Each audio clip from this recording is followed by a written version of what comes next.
Chào mọi người, tôi tên là Ngọc Bích, năm nay tôi 25 tuổi. Tôi đã ly hôn với chồng và hiện tại tôi với cô con gái bé bỏng của tôi sống cùng với bố mẹ đẻ của tôi. Hôm nay tôi kể cho mọi người nghe về câu chuyện thật cuộc đời tôi và tôi muốn khoe với mọi người là tôi có một người bố vĩ đại. Ông là người đàn ông đã che chở, yêu thương tôi suốt 25 năm qua và cho tới bây giờ tình yêu thương ấy vẫn nguyên vẹn, chưa bao giờ thay đổi. Ông chính là người đàn ông vĩ đại nhất trong lòng của tôi và bây giờ ông lại là người ông ngoại vĩ đại nhất của con gái tôi. Bắt đầu kể từ đâu nhỉ? Bắt đầu từ thời tôi chưa lấy chồng đi. Nhưng trước tiên tôi giới thiệu về bố tôi cho mọi người cùng biết nhé. Bố tôi tên Khang, ông năm nay 50 tuổi, ông là giáo viên thể dục. Tuy ông đã 50 tuổi nhưng ông vẫn còn phong độ lắm. Ông là giáo viên thể dục nên ông rất chăm chỉ luyện tập, nhìn ông cực kỳ phong độ. Chỉ cần bố tôi ăn mặc bảnh bao, tóc vuốt vuốt các kiểu, tôi khẳng định ra đường ông vẫn cua gái tốt. Đấy là tôi chỉ ví dụ vậy thôi nhé. Chứ bố tôi mà cua gái về là thịt nát xương tan với mẹ tôi ngay. Mẹ tôi tên là Huyền, bà năm nay 48 tuổi. Mẹ tôi là giáo viên mỹ thuật. Bố mẹ tôi đều là giáo viên nên bố mẹ tôi luôn muốn con cái theo cái nghề của bố mẹ. Thế nhưng tôi và anh trai tôi lại không thích nghề cầm phấn cầm thước đó. Anh trai tôi thì học tài chính ngân hàng, xong ra trường không làm đúng nghề mà anh sang nước Anh làm kỹ thuật bên đó. Còn tôi cũng học tài chính ngân hàng giống anh trai, nhưng khi ra trường tôi lại làm phiên dịch cho công ty Nhật. Cái nghề không hề liên quan tới những gì tôi theo học. Bố tôi thì không nói gì cả, nhưng mẹ tôi chửi tôi mãi đấy. Thế nhưng tôi mặc kệ, tôi vẫn cứ làm phiên dịch ở công ty Nhật vì tôi thấy công việc thoải mái và hợp với tôi nên tôi cứ làm thôi. Bố tôi dễ tính bao nhiêu thì mẹ tôi lại khó tính bấy nhiêu. Thời con gái tôi chưa bao giờ được đi chơi tối qua 9 giờ cả. Đấy là bố tôi phải nói đỡ cho tôi thì mẹ tôi mới cho tôi đi chơi đấy. Và nếu có đi chơi thì 9 giờ tối phải có mặt ở nhà. Mà đi chơi cùng đám bạn học 8 giờ chúng nó mới đi, mà 9 giờ tôi đã phải về thì chơi bời cái gì nữa chứ. Có ai đi chơi mà giống như tôi không? Mới 9 giờ tôi còn chưa nói hết câu chuyện với đám bạn thì mẹ tôi đã gọi điện bắt phải đi về rồi. Không về thì bị mẹ chửi, mà về thì lũ bạn chửi tới tấp. Số tôi quá khổ mà. Hôm nào sĩ diện với bạn ở lại tới 10 giờ là y như rằng phải trèo tường vào nhà. Mà tường rào nhà tôi bố mẹ tôi sợ trộm nên làm cẩn thận lắm. Trèo lần nào cũng bị rách quần. Một tháng mà rách 5 cái quần thì hết quần mặc luôn. Rách quần vẫn chưa xong đâu, vào nhà còn bị mẹ tôi chửi cho một trận. Đấy là may là có bố tôi bênh đấy, không thì mẹ tôi còn đánh cho sấp mặt nữa. Mười mấy năm đi học, tiền tôi tiêu vặt hay mua đồ linh tinh tôi đều xin bố tôi. Chỉ cần nói muốn mua cái này, muốn mua cái kia là bố tôi mua cho ngay. Trong mắt bố tôi thì tôi lúc nào cũng là cô con gái bé nhỏ của bố. Tôi đã từng ước mình cứ mãi là một đứa trẻ vô tư, hồn nhiên trong vòng tay của bố thì tốt biết bao. Thế nhưng đứa trẻ nào thì cũng phải lớn dần lên, rồi ra trường đi làm, rồi rời xa vòng tay của bố mẹ để xây dựng tổ ấm của mình. Khi tôi đi làm ở công ty Nhật thì tôi gặp và yêu Nam. Anh ấy là quản lý sản xuất. Anh hơn tôi 5 tuổi, người cao ráo, rất đẹp trai. Nam lại rất ga lăng với mọi người, nên ở công ty bất kể cô gái nào nhìn thấy anh cũng siêu lòng. Và tôi cũng là một trong số những cô gái đó. Mới đầu tôi thấy Nam có nhiều người thích nên tôi đã nghĩ là tôi sẽ bỏ cuộc và quên đi anh. Vì tôi biết bên cạnh anh có nhiều cô gái vây quanh thế kia thì tôi sẽ không có hy vọng. Thế nhưng người Nam chọn lại chính là tôi. Ngày Nam tỏ tình với tôi đã khiến tôi vỡ òa trong hạnh phúc và tôi đã nhận lời yêu Nam từ khi đó. Trong thời gian tôi và Nam yêu nhau, tôi luôn bị những cô gái thích Nam chọc phá. Họ luôn tìm cách chia rẽ tôi và Nam. Họ đặt điều đổ oan cho tôi để Nam hiểu lầm, khiến tôi và Nam nhiều lần cãi nhau. Mà lần nào cãi nhau, những cô gái kia lại nhảy vào giữa nhằm chia rẽ chúng tôi. Cứ thấy tôi và Nam giận nhau, gặp nhau ở công ty mà không nói chuyện với nhau là ngay lập tức họ nhắn tin cho Nam ngay. Họ nhắn tin hỏi thăm động viên các kiểu. Có đứa tâm lý tới mức còn nhắn tin mời Nam đi ăn để Nam đỡ buồn nữa. Nhưng ngày đó Nam vẫn là một người tốt và Nam không thèm trả lời tin nhắn của mấy người đó. Lúc đó anh luôn hướng về tôi nên tôi đã tin tưởng anh và quyết định chọn anh. Sau nửa năm yêu nhau thì tôi dẫn anh về nhà ra mắt bố mẹ tôi. Khi tôi đưa anh về nhà là đồng nghĩa với việc tôi đồng ý lấy anh rồi. Thế nhưng mẹ tôi đã phản đối, bà không muốn tôi lấy Nam vì nhà Nam nghèo hơn nhà tôi. Bố mẹ anh ấy làm đồng ruộng vất vả quanh năm. nên bố mẹ tôi sợ tôi về đó sẽ khổ. Mới đầu bố tôi cũng không đồng ý cho tôi quen Nam đâu. Nhưng vì tôi nhất quyết đòi lấy Nam bằng được, nên cuối cùng bố tôi lại ủng hộ và giúp tôi thuyết phục mẹ. Cuối cùng thì mẹ tôi phải chịu thua về độ lì của con gái và tính chiều con của chồng. Lại thêm chàng rể khéo mồm, biết cách nịnh bố mẹ vợ tương lai. Thế là 2 tháng sau đó, tôi và Nam tổ chức hôn lễ trong niềm vui mừng của gia đình và bạn bè. Có cả sự ganh ghét của những nữ đồng nghiệp của Nam. Tôi cứ tưởng mình đã gặp và yêu đúng người rồi, nên khi tôi mặc váy cưới sánh bước bên anh, tôi vô cùng hạnh phúc. Tôi nắm tay Nam, người đàn ông đẹp trai tốt bụng mà tôi phải giành giật mãi mới có được đấy. Để có ngày hôm nay, tôi đã phải vượt qua tất cả những cô gái vây xung quanh Nam đấy. Tôi còn phải đấu tranh với mẹ của tôi nữa để lấy được người mình yêu thương, đâu phải dễ đâu. Cứ tưởng gặp đúng người đúng thời điểm thì mình sẽ hạnh phúc. Thế mà ông Tơ bà Nguyệt dẫn lối kiểu gì mà tôi lại quàng ngay vào bụi rậm. Xa vòng tay bố mẹ là cuộc đời bão tố luôn mọi người ạ. Cuộc sống hôn nhân hoàn toàn khác so với những gì tôi nghĩ. Lúc chưa cưới, tôi nghĩ cuộc sống sau cưới của tôi, hàng ngày tôi và chồng luôn vui vẻ hạnh phúc bên nhau. Hai vợ chồng sẽ cùng nhau đi làm. Chúng tôi cùng nhau vun đắp gia đình nhỏ, rồi sinh những đứa con đáng yêu. Cuộc sống sẽ luôn hạnh phúc viên mãn. Thế nhưng đó chỉ là suy nghĩ của một đứa chưa trải sự đời, là tôi. Còn cuộc sống hôn nhân của tôi là chuỗi ngày khốn khổ mà tôi không thể ngờ được.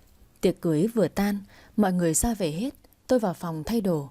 Vừa mới cởi chiếc váy cô dâu và hoa cài tóc ra thì chị chồng tôi gõ cửa. Em dâu xong chưa? Dạ, chị bảo em gì thế ạ? Chị hỏi em xong chưa rồi ra mà rửa bát đi, nhiều lắm đấy. Vâng, em ra đây ạ. Mới đầu tôi cứ tưởng chỉ là có vài mâm bát. Thế mà khi tôi ra thì đập vào mắt tôi là một đống bát đũa, nồi xong chảo bẩn nhiều chất đống luôn. Tôi giật mình. Trời ơi, sao nhiều thế này? Sau đó có cô Hà, em của bố chồng tôi, ra rửa cùng với tôi. Cô Hà thở dài rồi nói: nhiều bát thế này, rửa xong chắc là tối luôn. Hôm trước cô đã bảo mẹ cháu thuê người, thế mà có hơn 1 triệu thôi mà mẹ cháu tiếc tiền không thuê. Tôi gật đầu nói: dạ, nhà cháu thuê 2 người rửa bát nên không phải rửa, đỡ mệt cô ạ. Đúng rồi, bây giờ đám cưới đám ma người ta đều thuê người hết mà. Tôi và cô Hà ngồi rửa bát một lúc mà không thấy vãn cái đống bát bẩn. Cô thở dài rồi nhìn vào trong nhà, gọi chị chồng tôi: con Trang đâu? Ra mà rửa phụ cho nhanh đi. Chị Trang đi ra, chìa 2 bàn tay ra rồi nói: cháu mới làm móng mà, rửa bát để bong hết sơn à? Đây, tao cho mày mượn găng tay đây, rửa cùng cho nhanh, chứ để 2 cô cháu tao rửa thì có mà tối mới xong. Chị Trang bĩu dài môi rồi nói: cháu không rửa đâu, 2 ngày nay cháu đi đi lại phục vụ đám cưới mệt lắm rồi, giờ cháu không còn sức rửa bát đâu. Cô bận thì cứ đi về đi, rửa bát này là của cô dâu mới mà. Sao việc rửa bát lại là của cô dâu? Cháu nói vô lý vừa thôi chứ. Thì đám cưới nào chả vậy, cô dâu không ngồi rửa bát thì ai rửa cho? Thôi cháu đi ngủ một lát đây, đêm qua cháu không được ngủ mấy. Thế là chị Trang đi vào trong phòng ngủ luôn. Cô Hà thở dài rồi nói: tính nó vậy, bảo sao 30 tuổi rồi mà chưa có ai thèm lấy. Chán thật đấy. Thôi cháu cố gắng nhá. Dạ cô. Mà mẹ chồng cháu đâu nhỉ? Dạ mẹ cháu ngủ ở trong phòng cô ạ. Chắc là mẹ cháu mệt. Trời ơi, mẹ chồng cháu như vậy, bảo sao không nói được con gái. Mình không làm gương cho con thì làm sao mà nói được nó chứ. Tôi im lặng không nói gì, cố rửa nhanh cho xong để còn tắm giặt. Một lúc sau cô Hà đứng dậy về trước, vì chồng cô ấy sang đón nên còn một mình tôi rửa dọn. Thế là phải gần 2 tiếng nữa tôi mới dọn dẹp xong bãi chiến trường khổng lồ đó. Nhìn đồng hồ đã 7 giờ tối, tôi mới đi tắm cho nhanh để còn ra quán gội đầu. Vì tóc tôi người ta xịt keo nhiều nên tôi muốn ra quán gội cho sạch. Tắm xong tôi mới gọi chồng dậy đưa tôi đi gội đầu. Nhưng anh ngủ say quá, tôi gọi mãi không được nên tôi tự đi một mình. Tôi vừa xách xe máy ra thì mẹ chồng tôi và chị Trang dậy. Chị Trang hỏi tôi: em dâu đi đâu thế? Dạ em ra quán gội đầu, đầu em ngứa quá. Ở nhà không có nước à mà phải ra quán gội đầu? Tóc em nhiều keo xịt quá chị ạ, nên em ra quán gội cho nó sạch. Vẽ chuyện thế, ở nhà gội phát là xong, lại còn phải ra quán cơ đấy. Thế đã nấu cái gì cho cả nhà ăn chưa mà đòi đi? Tôi gãi đầu khó hiểu trước thái độ của chị chồng. Nhà đám thì còn rất nhiều đồ ăn, muốn ăn thì chỉ cần mang đồ trong tủ ra nấu lại cho nóng là ăn. Có nặng nhọc gì đâu mà chị chồng tôi cứ phải khó chịu với tôi như thế. Tôi bắt đầu có linh cảm cuộc sống của tôi ở đây không dễ chịu khi có một bà chị chồng nhiều tuổi và khó tính như vậy ở cùng nhà. Tôi cười rồi nhờ chị chồng: "Chị nấu giúp em với nhá, đầu em ngứa quá nên giờ em đi gội cho sạch đã." Tôi cứ nghĩ là chị Trang sẽ đồng ý, ai ngờ đâu chị quát thẳng vào mặt của tôi: "Em dâu sai chị chồng luôn đấy à?" Chưa cần tôi phải trả lời chị Trang đã đi thẳng vào trong nhà rồi mách mẻ: "Mẹ đói rồi đúng không?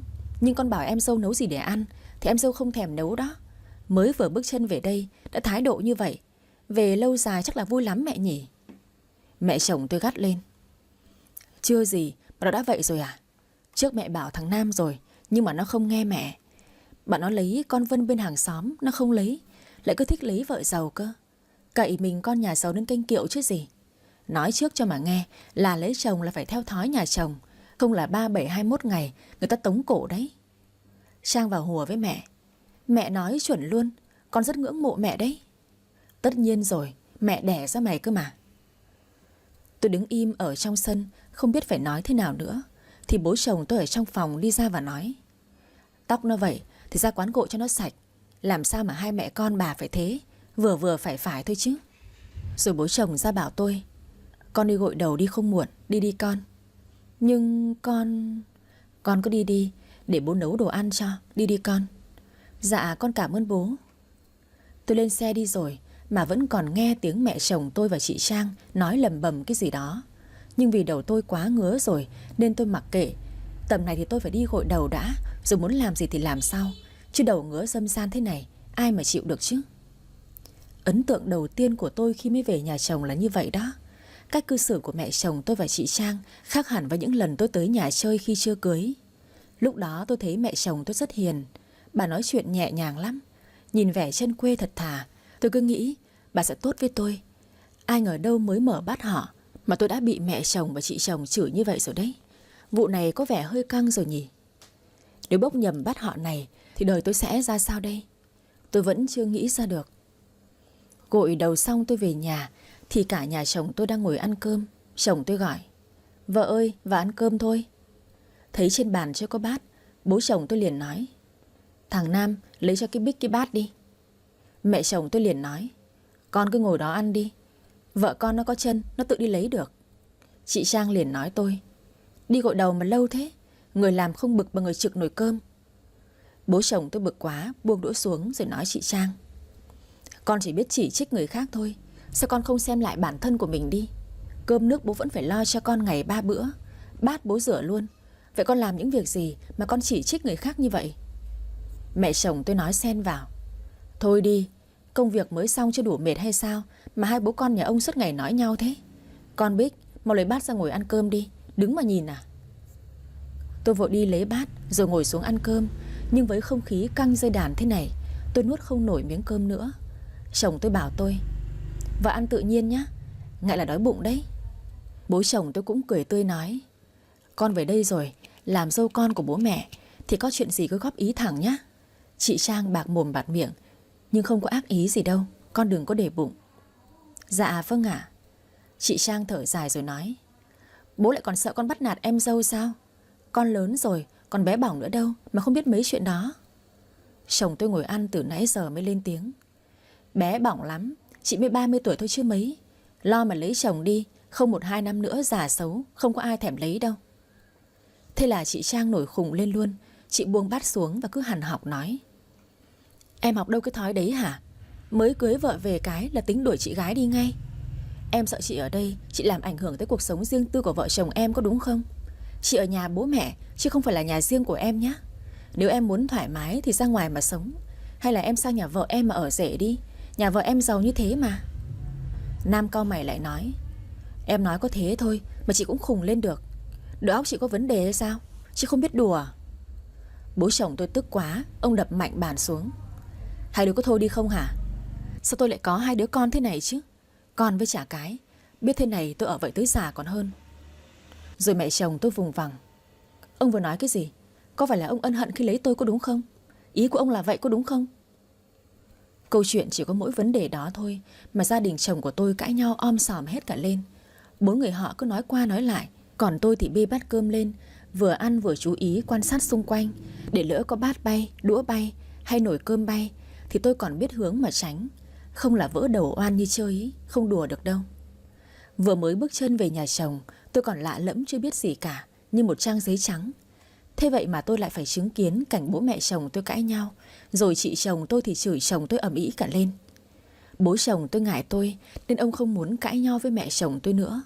Nhưng mẹ chồng tôi thấy bố chồng tôi lún thì bà lại càng được nước. Bà cầm bát cơm lên ném vù qua đầu của bố chồng tôi. Chưa dừng lại đâu, mẹ chồng tôi thấy bố tôi né được, bà lại càng tức. Bà bê cả nồi cơm ném tiếp. Tôi biết ngay mà, cãi nhau trên bàn ăn kiểu gì bát cũng bay. Nếu bát không bay thì nồi cơm sẽ bay mà. Bố chồng tôi né được nên nồi cơm bay xuống đất và bắn mỗi nơi một thứ. Bà ném không trúng, thế là bà bê cả mâm cơm hất thẳng về phía bố chồng tôi. Nhưng ông đã nhanh trí ngồi thụp xuống, thế là mâm cơm bay xuống đất. Cả nhà nhịn cơm luôn. May tôi ngồi ăn 2 bát cơm no bụng rồi, nên tôi lại thấy rất ổn. Sau đó tôi thấy tình hình vẫn căng lắm. Mẹ chồng tôi vẫn liên tiếp chửi bới ầm lên. Tôi liền đi thẳng vào phòng ngồi để tránh bị chửi lây. Tôi phải công nhận là bố chồng tôi bền tính thật đấy. Mẹ chồng tôi chửi ông như thế, tôi nghe mà rát hết cả tai. Thế mà mặt ông vẫn bình thản như không có chuyện gì. Tôi đi về phòng, chồng tôi cũng chạy theo luôn. Vào trong phòng tôi mới hỏi chồng tôi: Anh ơi, bố mẹ có hay cãi nhau như vậy không anh? 1 tháng khoảng 20 lần thôi vợ. Hả? 20 lần? Sao nhiều vậy anh? Bố hiền nên mẹ lên nước đấy. Ngày trước anh cũng khuyên mẹ nhiều rồi, nhưng tính mẹ vậy không thay đổi được, nên giờ anh cũng mặc kệ thôi. Bố mẹ như vậy nhưng mai lại vui vẻ với nhau ngay được ấy mà.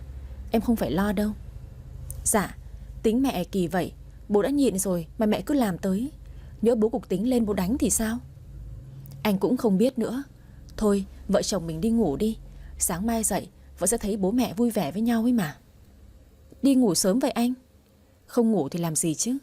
Đếm phong bì. Chồng tôi cười tít mắt. Thế cũng được. Hai vợ chồng tôi hì hục bóc phong bì rồi ghi chép vào sổ. Sau đó chúng tôi đếm. Cả hai vợ chồng tôi cũng được gần 100 triệu, thêm một cây vàng bố mẹ đẻ tôi cho nữa. Đếm tiền xong cũng muộn rồi, nên tôi cất tiền vàng vào tủ. Rồi hai vợ chồng tôi lên giường ôm nhau ngủ. 6 giờ sáng tôi tỉnh giấc vì nghe tiếng mẹ chồng tôi ở ngoài nhà. Tôi liền bật dậy đánh răng rửa mặt rồi đi ra ngoài nhà. Mẹ chồng tôi chẹp miệng: Con dâu mới về nhà chồng mà ngủ tới giờ mới dậy. Ở nhà bố mẹ cô không dậy cô à?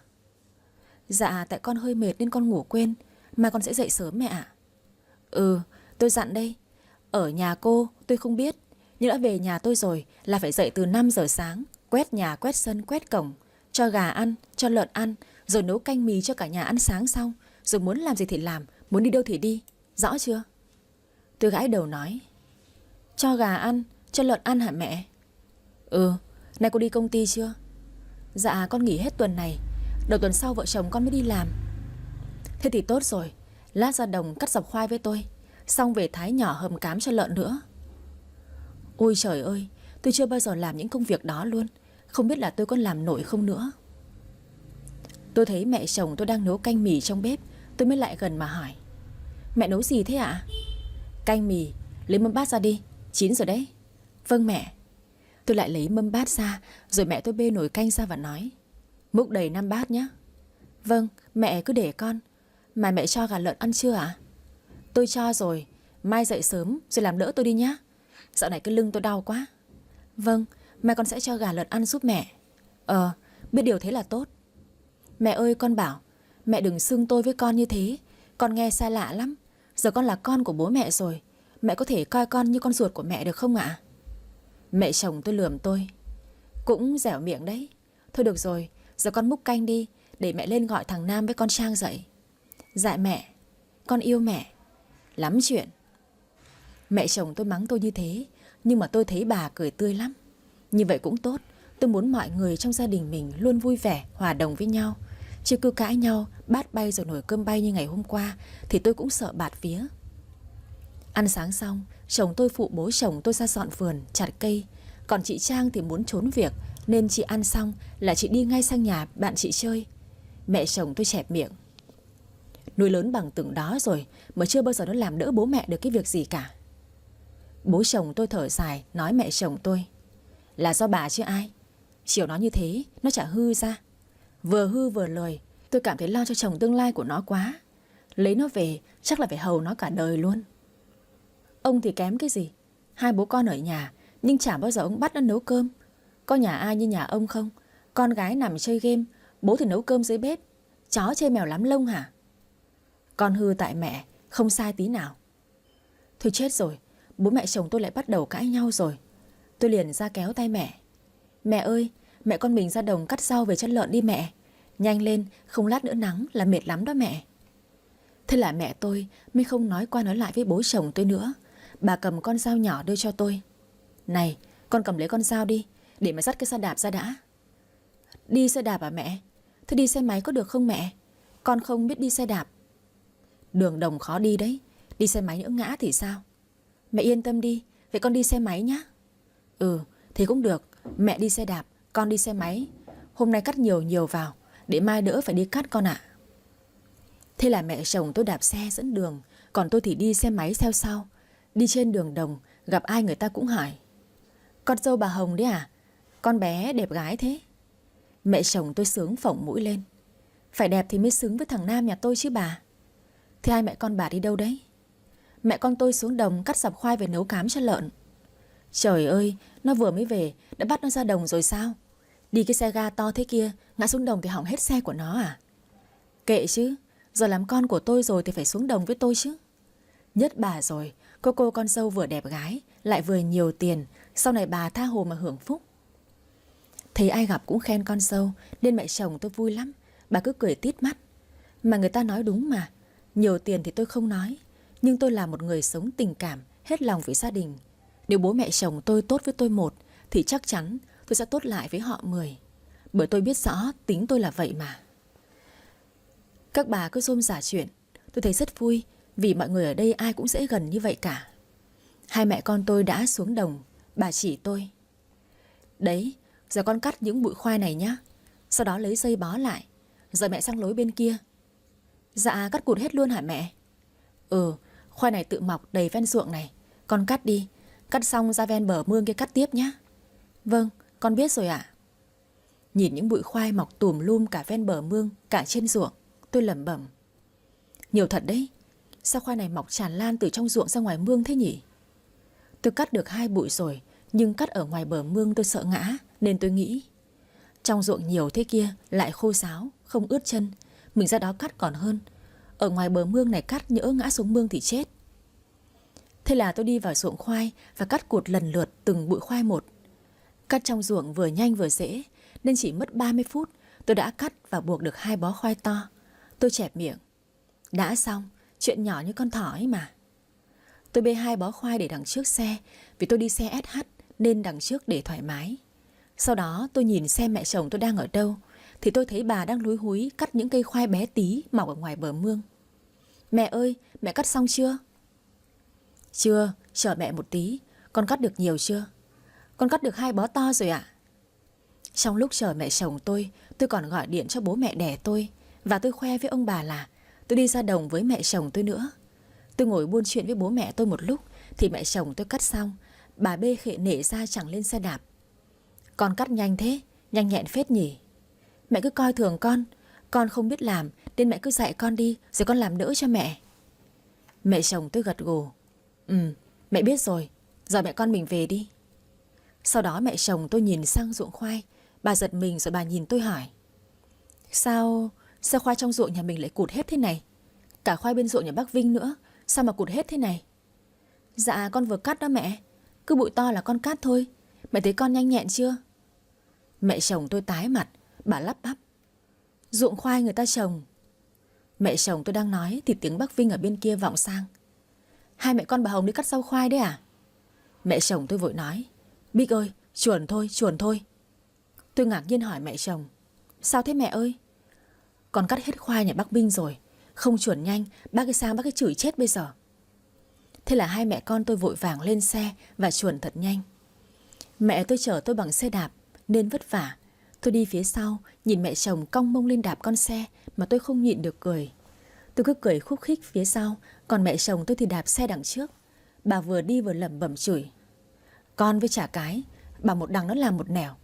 Bọn nó cắt khoai mọc ở ngoài bờ mương, nó lại đi phi ngay vào ruộng khoai nhà người ta trồng nó cắt. Phát này người ta biết, người ta chửi cho nhục cái mặt. Trời ơi là trời. Tôi ở phía sau đi xe máy nên nghe không rõ, cứ nghe câu được câu không, nên tôi hỏi mẹ: Mẹ bảo con cái gì cơ? Bảo cái đầu nhà mày, mày cắt hết cả khoai nhà người ta rồi đấy Bích ạ. Mẹ bảo cái gì cơ? Con nghe không rõ. Mẹ cha nhà mày, con với chả cái chả biết cái gì cả. Thì tại con tưởng mà nhìn giống nhau mà mẹ. Giống cái gì mà giống? Khoai nhà người ta trồng dọc nó màu tím hơn. Người ta trồng từng bụi một, người ta vun gốc đàng hoàng thế mà cứ xông vào mà cắt.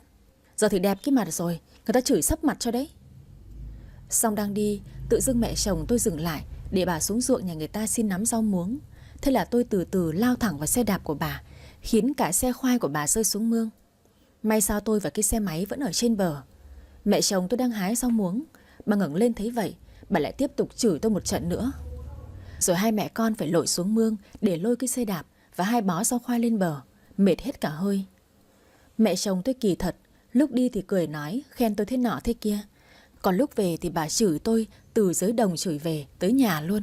Người gì mà kỳ cục. Hai mẹ con tôi về tới sân, bố chồng tôi đi ra, ông vội hỏi: Sao hai mẹ con lấm lem bùn đất thế này? Bị ngã xuống mương à? Mẹ chồng tôi lầu bầu nói: Nó đi xe máy đâm vào xe đạp của tôi, làm xe của tôi đổ xuống mương đấy. Thế à? Thôi con nó không may thôi mà, có gì đâu mà bà xị cái mặt ra thế. Chưa hết đâu, nó cắt cụt hết khoai nhà ông Vinh bạn của ông rồi đấy. Ông liệu mà nói khéo với ông Vinh nhá, chứ tôi không biết đâu. Bố chồng tôi gãi đầu nói: Thôi đã lỡ rồi, con đi tắm giặt đi, để bố sang nhà bác Vinh xin lỗi bác ấy một câu. Chắc bác ấy không giận đâu, không biết là không có tội mà. Tôi cảm thấy ngại quá, mới về nhà chồng mà đã vướng phải những chuyện không vui vẻ như vậy. Tôi thở dài và tự hứa với bản thân mình sẽ phải cố gắng nhiều hơn nữa. Từ khi tôi về nhà chồng tôi náo nhiệt hẳn mọi người ạ. Bố chồng tôi thì dễ tính, rồi mẹ chồng tôi thì bà thẳng tính và hay chửi. Nhưng được cái là bà không để bụng chuyện gì. Chồng tôi thì lại càng dễ tính. Duy nhất chỉ có chị chồng tôi là lúc nào chị ấy cũng khó chịu với tôi. Chị ấy luôn tìm cách để chỉ trích tôi, mặc dù tôi không làm gì sai. Nhưng tôi không để bụng đâu. Tôi sẽ cố gắng hòa thuận với chị ấy để hai chị em vui vẻ với nhau. Tôi đặt báo thức 5 giờ sáng, dậy để giúp mẹ chồng cho gà và cho lợn ăn như lời tôi hứa trước đó. Đánh răng rửa mặt xong, tôi chạy ra ngoài. Mẹ ơi, con dậy rồi. Dậy sớm thế à? Con dậy để giúp mẹ cho gà cho lợn ăn ạ. Thế ra đây mẹ chỉ cho. Tôi theo mẹ vào bếp củi. Nhà chồng tôi vẫn dùng bếp củi để hầm thóc và hầm cám cho lợn. Mẹ tôi mở vung nồi thóc ra và nói: Giờ con lấy thóc ra thau, rồi trộn bới cám cho gà ăn nhé. Cho gà ăn xong rồi mới cho lợn ăn. Vâng, con hiểu rồi. Mẹ chồng tôi dặn: Chỗ thóc này thì chia đôi ra, sáng một nửa, chiều một nửa nhé. Cám lợn cũng chia đều 2 bữa. Thế tối nào mẹ cũng phải hầm thóc với hầm cám ạ? Cho đỡ tiền cám chứ. Chứ ăn cám không thì tốn lắm. Chăn nuôi có lời lãi được gì đâu. Thế này thì mẹ vất vả quá. Thì mẹ tranh thủ kiếm thêm một ít. Ngày xưa mẹ nuôi thằng Nam ăn học là nhờ mấy đàn lợn này đấy. Cứ mỗi lần bán lợn là thằng Nam lại xin tiền đóng học phí đấy. Mẹ giỏi thế. Sau này vợ chồng con sẽ chăm sóc mẹ suốt đời. Mẹ chồng tôi quay sang nhìn tôi rồi hỏi: Con nói thật lòng chứ? Con thề đấy. Bố mẹ thương con thế nào thì vợ chồng con sẽ thương bố mẹ như vậy. Thôi con bê thóc cho gà ăn đây ạ. Bà Hồng mỉm cười. Kể ra thì nó cũng ngoan và biết điều lắm. Không như con Trang 30 tuổi rồi mà bố mẹ vẫn phải hầu thêm. Ở nhà chồng mới có 3 ngày thôi, nhưng tôi cảm thấy rất vui. Tuy là có vất vả, nhưng tôi không thấy mệt đâu. Tôi rất hào hứng, làm việc là khác. Tôi đã biết cho gà ăn, cho lợn ăn, phụ mẹ chồng tôi rồi đấy. Rồi trưa tôi thấy mẹ chồng tôi cắm vòi nước tắm cho lợn. Tôi cũng sắn quần áo, rồi ra phụ mẹ chồng. Thấy tôi nhanh nhẹn lại ngoan nữa, nên mẹ chồng tôi lại thấy thương tôi. Chỉ còn việc hầm cám hầm thóc là tôi chưa học làm. Mai kia tôi sẽ nhìn mẹ chồng tôi làm, rồi tôi sẽ giúp bà hết. Hết một tuần nghỉ ngơi ở nhà, tôi và chồng tôi bắt đầu đi làm lại. Tuy đi làm công ty rồi, nhưng tôi vẫn tranh thủ dậy sớm cho gà cho lợn ăn, rồi quét dọn nhà cửa xong xuôi tôi mới đi làm. Chiều về tôi còn tranh thủ đi cắt rau phụ mẹ chồng tôi nữa. Tôi cũng tự cảm thấy là từ khi lấy chồng, tôi chịu khó và ngoan một cách lạ thường. Càng ngày bố mẹ chồng tôi lại càng thương tôi nhiều hơn. Cũng chính vì thấy bố mẹ thương em sâu mà chị Trang lại càng khó chịu, chị liên tục tìm cớ gây sự với tôi. Hôm nay chủ nhật nhà tôi có giỗ. Ăn uống xong, các bác về hết. Một mình tôi ngồi rửa bát ở sân giếng. Mẹ chồng tôi gọi chị Trang. Trang ơi, con ra rửa bát với em cho nhanh đi. Con đang chơi dở ván. Mẹ chồng tôi bực quá, đi vào quát chị Trang. Suốt ngày chơi game, mày chơi game mày có kiếm được tiền không mà suốt ngày mày chơi thế hả? Chưa tới lúc con kiếm tiền đâu mẹ, mẹ cứ chờ đi. Tao nuôi mày 30 năm nay rồi đấy. Mày lớn rồi thì phải biết suy nghĩ chứ. Sao lúc nào cũng để người khác phải nói thế hả? Chị Trang đang chơi thua ván. Chị vùng vằng nói. Có mấy cái bát thôi, mẹ cũng phải bắt con ra rửa cùng với nó. Mẹ sợ con dâu yêu quý của mẹ mệt sao? 5 mâm bát, mày bỏ mấy cái sao? Đi rửa nhanh lên. Chị Trang vùng vằng đứng dậy. Có con dâu cái là con gái ra rỉa ngay. Sau này ốm đau thì đừng có gọi con nhá. Gọi con dâu nó chăm cho. Tất nhiên là tao gọi con dâu tao rồi, chứ tao có hy vọng gì ở mày đâu. Lười chạy xác ra. Nói thì chưa xong, đã cãi xong rồi thì nhờ vả cái gì được mày. Tôi đang ngồi rửa bát thì chị Trang vùng vằng đi ra. Chị hậm hực nói. Ngồi tránh ra bên kia để tao rửa cùng.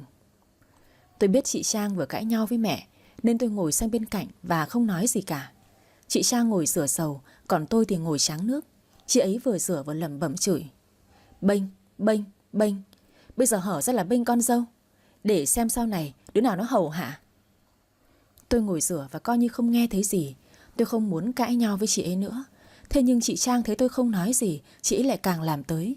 Chị rửa cái đĩa xong, chị quăng thẳng cái đĩa vào chậu nước tôi đang rửa, khiến nước bắn tung tóe và tôi thì bị ướt hết mặt và áo. Lần đầu tiên tôi đã nhìn nên không nói gì. Sau đó chị Trang lại tiếp tục quăng bát, khiến nước bắn cả lên đầu tôi. Lúc này tôi mới nhẹ nhàng nói. Chị quăng nhẹ thôi, không ướt hết em rồi. Thế là chị Trang vùng vằng nói. Tao quăng bát vào chậu nước, chứ tao quăng vào mặt mày đâu mà mày ý kiến. Chị nhẹ thôi, ướt hết em rồi đây này. Kệ mẹ mày. Câu nói của chị Trang khiến tôi cảm thấy vô cùng khó chịu. Tôi mới cãi lại. Sao chị lại nói em thế? Nếu chị không bằng lòng thì chị đi vào để em rửa một mình cũng được. Chứ chị vừa rửa vừa khó chịu như vậy là ảnh hưởng tới em đấy chị ạ. Chị Trang quát thẳng vào mặt tôi. Mày nghĩ tao thích rửa bát với mày lắm đấy à? Nếu mẹ không bắt tao rửa thì tao không có hơi đâu mà ra đi rửa bát với mày nhá. Chị đi vào đi, em tự rửa được. À, con này mày giỏi rồi, mày đuổi tao đấy à? Em bảo chị vào nhà chứ không có đuổi chị. Được thôi, mày đã xin việc thì tao để cho mày làm tất đấy. Lát mẹ có nói gì mày nhớ mở cái mồm mày ra nhá. Tôi thở dài rồi rửa bát tiếp. Chị Trang rửa tay rồi đứng dậy để đi vào thì sân giếng cộng thêm đôi dép cũ mòn hết ma sát của chị ấy nữa. Thế là chị trượt chân ngã dầm một cái, đập đầu vào chậu nước ngay cạnh trước mặt tôi luôn. Trời ơi, nghiệp quật luôn vậy hả? Tôi vội đỡ chị Trang dậy. Chị ơi, chị có sao không? Vỡ đầu tao rồi, sao với Trang cái gì? Em đỡ chị vào nhà nhé. Thôi, tao tự đi được. Mẹ kiếp, đau thế. Chắc tại dép của chị mòn hết rồi nên chân trượt đó chị. Chị mua dép mới mà đi. Chị Trang không nói gì, nhăn nhó rồi đi vào nhà. Thế rồi những ngày sau đó, cuộc sống của tôi bắt đầu thay đổi khi tôi mang thai. Khi tôi thông báo có thai, bố mẹ đẻ và bố mẹ chồng tôi vui mừng lắm. Nhưng khi tôi đi bác sĩ, họ nói sức khỏe của tôi không được tốt và bác sĩ khuyên tôi nên nghỉ việc ở nhà dưỡng thai. Thế là chồng tôi bắt tôi phải nghỉ việc ở nhà.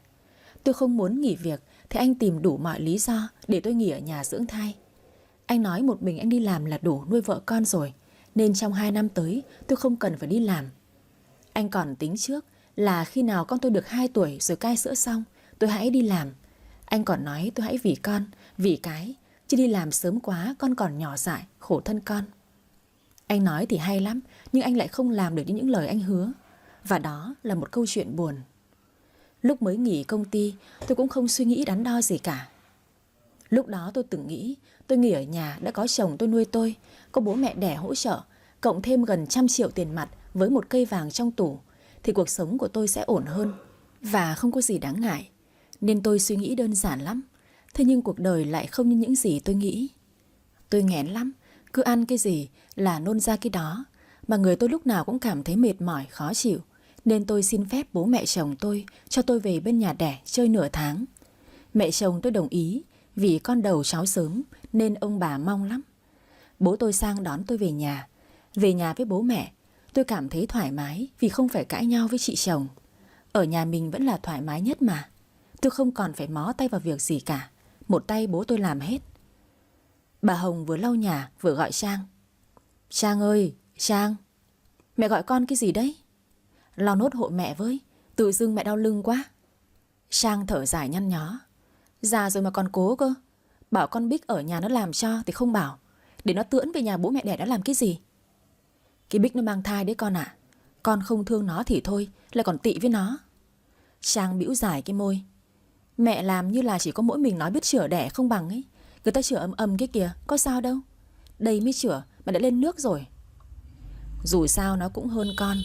Con xem lại bản thân mình đi. Con 30 tuổi rồi mà không có nổi một mảnh tình vắt vai. Con không cảm thấy xấu hổ à? Trang thấy bố mẹ thiên vị em dâu và thường xuyên đem cô ra so sánh với em dâu, nên Trang rất khó chịu. Suốt ngày bố mẹ hỏi cô bao giờ thì dẫn bạn trai về, bao giờ cô mới lấy chồng. Ở nhà bố mẹ nói nhiều làm cô khó chịu. Đã thế mấy bà hàng xóm lại còn lắm chuyện. Mấy bà cứ nhìn thấy cô ở đâu là mấy người lại hỏi những câu mà cô không muốn trả lời. Trang 30 tuổi rồi nhỉ? Trang bao giờ mới lấy chồng hả cháu? Chả bao giờ thấy Trang dẫn bạn trai về thế. Không lẽ không có ai yêu Trang sao? Lấy chồng đi cháu ạ. Lấy muộn quá, nhiều tuổi khó sinh con lắm. Rồi có nhiều người lại lỡ mồm nói thẳng. Chắc lười quá, không ai dám lấy đây mà. Mình ở bên nhà mình mà còn nghe thấy nó cãi bố mẹ nó ghê lắm. Xong thấy bố mẹ nó chửi nó là nó lười lắm, không bao giờ làm việc nhà. Trang tức sôi máu lên. Trang chửi luôn mấy bà hàng xóm. Thế là từ đó mấy bà hàng xóm với nhà Trang là không ai nói chuyện với ai nữa. Sau vụ chửi nhau với mấy bà hàng xóm, Trang lại bị bố mẹ chửi vì Trang hỗn láo với những người nhiều tuổi hơn mình. Bố mẹ cô nói cảm thấy xấu hổ với mọi người khi có một đứa con sức sược như Trang. Bị bố mẹ chửi, Trang dỗi không ăn cơm. Cô bỏ về phòng và nghĩ, bố mẹ không thương mình nữa rồi. Giờ con Bích có thai rồi mà bố mẹ đã như vậy. Đến nữa nó đẻ con ra, chắc là ông bà lại càng quý nó hơn rồi. Chán nản thật đấy. Hay là mình ra thuê trọ ở, không ở cùng với bố mẹ nữa. Nhưng mà mấy năm nay mình có đi làm gì đâu. Giờ ra thuê trọ phải có tiền thuê nhà, rồi tiền ăn, tiền mua đồ dùng nữa chứ. Mà mình lại không có tiền. Trang nằm nghĩ mãi, rồi Trang chợt nghĩ ra, mình không có tiền thì mình lấy trộm. Ngày hôm sau, bố mẹ Trang đi làm đồng, Nam thì đi làm ở công ty, nên Trang ở nhà tính trộm tiền. Trang vào phòng em trai và em dâu tìm kiếm. Trang mở tủ quần áo của em dâu, thấy lọ nước hoa xịn sò của em dâu. Trang lấy ra xịt thử, thấy thơm quá. Trang hách luôn. Cả son cả mỹ phẩm kem chống nắng. Vì từ khi có thai thì tôi không dùng mỹ phẩm nữa, nên không mang theo sang nhà ngoại. Trang cho hết vào một cái túi. Giờ thì chúng nó là của mình. Trang nhìn ngăn tủ khóa rồi nghĩ, tủ này khóa chặt, chắc chắn là tiền của chúng nó để ở trong đó rồi. Trang bắt đầu mở ngăn kéo và tìm chìa khóa. Tìm được chìa khóa tủ, Trang mở tủ ra. Cô reo lên sung sướng khi nhìn thấy rất nhiều tiền và vàng ở trong tủ. Trang lấy hết tiền và vàng cho vào trong túi, khóa tủ lại. Sau đó cô ném chìa khóa tủ xuống ao luôn. Tối Nam về, nhưng ăn cơm xong Nam lại sang nhà vợ luôn, nên anh không hề hay biết mình đã mất tiền và vàng. Tối hôm đó ăn cơm xong, nhưng Trang không rửa bát. Cô cứ ngồi chơi điện thoại. Bà Hồng thấy thế mới mắng Trang. Trang, ăn xong không rửa bát đi. Mẹ đi rửa đi, con đang dở ván. Tao đập nát cái điện thoại của mày sao bây giờ đấy. Không chịu làm cái gì cả, suốt ngày cắm mặt vào cái điện thoại thôi. Vô tích sự. Mẹ vừa nói cái gì cơ? Mày là cái đồ vô tích sự. 30 tuổi đầu rồi, nhưng mày làm được cái việc gì đỡ cho bố mẹ mày chưa? Mẹ bảo con vô tích sự đúng không? Vậy con sẽ không ở cái nhà này nữa, con sẽ đi. Trong lúc tức giận, bà Hồng đuổi Trang. Mày đi đi, có giỏi thì đừng về cái nhà này nữa. Tao không có đứa con láo toét như mày. Mày đi đi. Mẹ được lắm, con sẽ đi khỏi đây cho mẹ vừa lòng. Thế là Trang nhân cơ hội cãi nhau với mẹ. Cô ôm tiền với vàng của em trai và em dâu rồi chuồn thẳng. Mới đầu Trang tính ra thuê nhà trọ ở trên thị trấn, cũng không xa nhà lắm. Nhưng sau đó cô lại gọi điện cho bạn cô ở trong Bình Dương. Thế là bạn cô rủ cô vào đó ngay lập tức. Trang đặt vé và bay thẳng vào Bình Dương với bạn. Cô còn không thèm gọi điện về, làm bố mẹ cô ở nhà tìm cô mỏi hết cả hơi. 2 ngày hôm sau cô mới gọi điện về cho mẹ và thông báo là cô đang vào Bình Dương làm việc, tới Tết mới về. Nói xong cô tắt máy luôn, khiến bà Hồng tủi thân ngồi khóc với chồng. Bà sao thế? Có tin của nó rồi mà. Nó vào đó làm việc với bạn nó mà. Không phải tôi khóc vì nó đi làm xa đâu ông ạ. Tôi khóc vì tôi cảm thấy buồn lòng thôi. Chúng ta nuôi nó lớn bằng này rồi, vậy mà nó bỏ đi không thèm nói một câu. Đến bao giờ nó mới biết suy nghĩ đây hả ông? Chắc lần này ra xã hội kiếm tiền vất vả, nó mới biết thương bố mẹ nó bà. Thôi bà đừng buồn nữa, tôi đi nấu cơm cho bà ăn nhé. Vâng, tôi biết rồi. Tôi ở nhà dưỡng thai nên chồng đi làm một mình. Và đương nhiên là anh vào tầm ngắm của mấy chị gái ngày trước ve vãn anh, nhưng không thành. Giờ thấy anh đi làm một mình, mấy chị ấy lại bắt đầu tính chọc phá vợ chồng chúng tôi. Nam đang ngồi ăn xôi trong phòng làm việc thì chị Mai tới, thấy Nam ngồi một mình. Chị Mai sán lại gần ngay. Anh Nam tới rồi ạ? Ừ, tôi cũng mới tới thôi. Mai ăn sáng chưa? Ăn xôi với mình nhá. Mai lại gần nhìn hộp xôi của Nam bĩu môi. Vợ đâu? Sao không nấu đồ ăn sáng cho anh? Mà phải ăn xôi thế này, nóng cổ chết à? Nam thấy bình thường mà, Nam thích ăn xôi. Ăn xôi khô khát nước lắm. Buổi sáng nên ăn cháo hoặc là ăn bún phở mới tốt cho dạ dày chứ Nam. Thế à? Nam cũng không để ý đến mấy thứ đó. Đáng lẽ vợ Nam phải để ý chứ. Vợ Nam đang ở bên nhà ngoại. Cô ấy đang có thai, sức khỏe không được tốt. Với lại Nam ăn gì cũng được mà.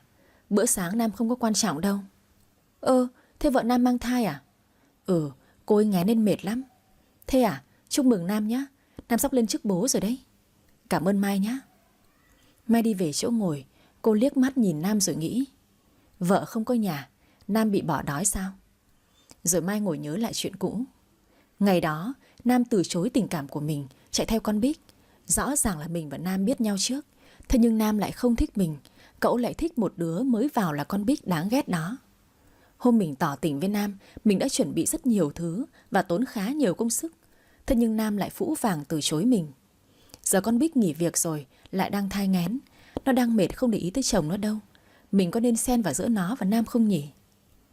Mai cứ ngồi mải mê suy nghĩ, tới khi giám đốc vào gọi Mai mà Mai còn không biết. Nam mới gọi Mai. Mai, Mai ơi. Mai giật mình. Ơi, tớ đây. Giám đốc gọi cậu mang tài liệu sang kìa. Tớ mang đây. Tới chiều tan giờ làm, Mai rủ Nam. Này, trà đá không Nam? Trà đá à? Ừ, chỗ cũ nhá. Lâu lắm rồi mình không đi trà đá cùng với nhau rồi Nam nhỉ? Nam gật gù. Ừ, vậy mình đi thôi. Tớ đang thèm trà đá đây. Mai và Nam đi ra quán trà đá ở bờ sông. Ngày trước chưa lấy vợ, thi thoảng Nam và Mai cùng mấy người làm cùng công ty vẫn thường ra đây ngồi uống trà đá và chém gió với nhau. Nhưng giờ mấy người đã nghỉ việc rồi, Nam cũng lấy vợ, nên mọi người không ra đây nữa. Vừa thấy Nam và Mai, bà bán nước liền trách móc. Mấy đứa bận gì sao? Sao lâu rồi không ra đây với bà thế? Mai liền nói. Dạ chúng cháu cũng hơi bận. Dạo này bà có khỏe không? Bà khỏe lắm, ngày nào cũng bán nước, không có nghỉ ngày nào nhá. Dạ bà khỏe là chúng cháu vui rồi. Thế hai đứa cưới rồi phải không? Câu hỏi của bà bán nước khiến Nam giật mình, tí thì sặc nước. Không phải bà ơi. Bà tưởng hai đứa yêu nhau mà, thế không phải à? Mai thở dài buồn bã nói. Anh ấy lấy vợ rồi bà ơi. Bà đừng nhắc tới nỗi đau của cháu nữa. Cháu vẫn còn đang đau lòng lắm đấy bà. Bà xin lỗi, tại bà nhìn hai đứa có duyên với nhau lắm, nên bà tưởng.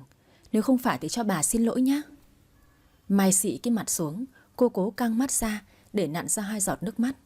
Nam thấy vậy, anh lại cảm thấy áy náy mà không dám nhìn thẳng vào mắt cô. Mai gian xảo lắm. Cô ta cố ý rủ Nam tới đây để nhắc lại cho Nam nhớ những ngày cô và Nam ngồi uống nước và trêu đùa nhau ở đây. Mai cố tình tỏ vẻ là cô là kẻ đáng thương trong mắt của Nam để anh cảm thấy động lòng. Mặc dù Mai chưa quên được Nam, trong lòng cô vẫn thích Nam. Nhưng khi Nam lấy người khác rồi, bây giờ cô có xen vào thì cũng chỉ vì cô muốn trả thù Nam cho bỏ tức thôi. Chứ để giành giật Nam làm chồng thì cô lại không muốn như vậy nữa. Đơn giản vì cô muốn Nam không được hạnh phúc cả đời, anh sẽ không thể quên được cô. Như vậy cô mới thấy hả lòng hả dạ. Mai ngồi cạnh Nam, cô đặt tay lên đùi của Nam và hỏi. Nam còn nhớ quán ngô nướng kia không? Ngày đó có người tham ăn ngô nướng nên bị than bắn vào quần cháy cả quần đó. Nam gãi đầu ngại ngại. Mai vẫn nhớ à? Hôm đó về, đùi của Nam bị bỏng rộp lên ý, rõ khổ. Mai xoa đùi, ánh mắt nhìn anh thật tình cảm. Hình như là chỗ này có đúng không? Thế Nam có bị sẹo không? Có một vết sẹo to như hạt ngô luôn. Buồn cười quá, nghiệp quật đấy Nam à? Mai lại còn cười Nam nữa sao? Mai không thương Nam hả? Mai dựa đầu vào Nam rồi nói. Có mà, Mai thương Nam lắm, cả đời vẫn thương. Dù thế nào thì Mai vẫn thương. Mai nói như vậy khiến Nam cảm thấy ngại. Bà bán nước liền nói. Đấy, bà nói rồi mà, Nhìn hai đứa có duyên với nhau lắm. Có duyên với nhau chắc chắn sẽ quay về với nhau thôi. Nam liền nói luôn: Bà đừng nói thế. Cháu và Mai là bạn tốt của nhau thôi bà ạ. Bạn tốt cả đời. Mai muốn lấy lòng Nam nên cô nói: Dạ Nam nói đúng đó bà. Cả đời này cháu sẽ là bạn tốt của Nam bà ạ. Là bạn với Nam là cháu thấy vui và hạnh phúc rồi. Cháu không cần gì đâu bà ạ. Mai nói như thế, nhưng trong lòng cô lại nghĩ khác. Cô thầm nghĩ: Rồi sẽ có ngày Nam tới tìm mình và nói yêu mình, cần mình thôi. Ngày đó sẽ không xa đâu Nam ạ. Tôi dự tính ở bên nhà mẹ nửa tháng, nhưng tôi lại bị đau bụng. Thế nên tôi ở lại thêm nửa tháng nữa, là tròn 1 tháng tôi mới về nhà chồng. Dạo này tôi cũng cảm thấy đỡ nghén rồi, nên tôi muốn về bên nhà để giúp bố mẹ chồng tôi cơm nước lợn gà. Vì từ khi chị Trang vào Bình Dương làm ăn, nhà chồng tôi không có ai trông cả. Về nhà chồng, 2 ngày sau tôi mới đi tìm chìa khóa để mở tủ, lấy tiền tiêu. Thì tôi không thấy chìa khóa đâu cả. Tôi chờ tới chiều chồng đi làm về, tôi mới hỏi chồng: Anh ơi, anh để chìa khóa tủ ở đâu rồi? Anh có cất đâu, trước để ở đâu thì giờ vẫn ở đó mà. Cả tháng nay em không ở nhà, em tưởng anh cất ở chỗ khác rồi. Em tìm lại ngăn tủ xem. Thế nhưng hai vợ chồng tôi lật tung cả phòng lên, cũng không thấy chìa khóa đâu cả. Chồng tôi mới nói: Vợ lấy tiền trong ví của anh tiêu tạm đi, mai anh gọi thợ sửa khóa, nhờ người ta phá khóa vậy. Vâng. Từ khi đó tôi bắt đầu có linh cảm không hay. Tôi nghĩ có khi nào tiền bị mất rồi không? Cả vàng của mình nữa. Sao mình thấy lo thế này? Linh cảm của tôi đúng thật luôn. Sáng hôm sau thợ sửa khóa tới phá tủ ra, thì trong tủ trống trơn tiền, và vàng đã bốc hơi đi đâu không biết. Tôi vợ chồng choáng váng luôn. 95 triệu cộng một cái kiềng, một cây vàng, 2 cái nhẫn 2 chỉ, cả lắc tay 3 chỉ của tôi nữa. Mất hết rồi. Số tiền đó tôi để dành để sinh con và chi tiêu trong thời gian tôi ở nhà. Thế mà bây giờ đã bị mất hết. Bây giờ tôi phải làm sao đây? Tôi bật khóc nức nở. Nam ngồi im mặt đăm chiêu suy nghĩ. Tối hôm đó cả nhà tôi ngồi nói chuyện. Bố mẹ chồng tôi tiếc của, cứ thở dài mãi. Nam liền nói: Tiền ở trong tủ tự dưng lại mất, không lẽ trộm vào nhà mình sao? Bố mẹ chồng tôi thở dài rồi nói: Không lẽ là cái Trang nó lấy? Mẹ chồng tôi lấy điện thoại ra và gọi cho chị Trang, hỏi xem chị Trang có lấy tiền vàng không. Nhưng chị Trang gắt lên và nói chị ấy không lấy, mọi người đừng có đổ vạ cho chị ấy như thế. Và lúc này chị đang ở tận trong Bình Dương, chúng tôi cũng không thể gặp để hỏi rõ ràng được nữa. Tôi cứ khóc mãi. Giờ tiền và vàng đã mất hết rồi, mà nhà nông thôn không lắp camera thì làm sao mà biết được đây? Bố mẹ chồng tôi cũng cảm thấy áy náy, vì trong thời gian tôi về bên nhà mẹ thì ở nhà lại bị mất tiền và vàng, và cũng không biết là mất từ bao giờ. Không khí gia đình tôi lúc này vô cùng căng thẳng, không ai nói với ai một câu. Nam cầm điện thoại vào nhà vệ sinh gọi cho chị gái. Alo, chị Trang à? Ừ, bảo gì chị thế? Chị lấy tiền và vàng của vợ chồng em có đúng không? Mày điên à? Tao vào đây làm cả tháng nay rồi, tiền ăn không có, còn phải mượn tiền của con Ngọc đây này. Giờ mất tiền mày đổ cho tao là sao? Nếu chị không lấy thì ai lấy được chứ? Em nghĩ là chỉ có chị lấy.